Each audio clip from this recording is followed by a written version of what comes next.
কেতিয়াও ভাবিব নালাগে মই বহুত অকলশৰীয়া বুলি। এইদৰে ভাবক যে আপুনি অকলেই যথেষ্ট। কেতিয়াও ভাবিব নালাগে মই বহুত দুখত আছোঁ বুলি। এইদৰে ভাবক যে আপুনি দুখ কষ্টত থাকি ইমান ষ্ট্ৰং হ'ল পুনৰ কোনেও আপোনাক দুখ দিব নোৱাৰে। কেতিয়াও ভাবিব নালাগে মোৰ লগত কোনো নাই বুলি। এইদৰে ভাবিব লাগে আপোনাক কাৰো সহায়ৰ দৰকাৰ নাই।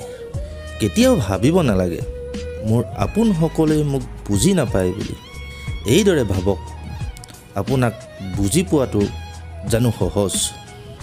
গভীৰ হ'ব লাগে সাগৰৰ দৰে, যাতে কোনোবাই ডুবিও আপোনাৰ ভিতৰত লুকাই থকা ৰহস্য জানিব নোৱাৰে। নিজৰ পৰৱৰ্তী পদক্ষেপৰ বিষয়ে কাকো নজনাব, কাৰণ কিয়নো কিছুমান মানুহ পথত বিধি পথালি দিবলৈকে বহি থাকে।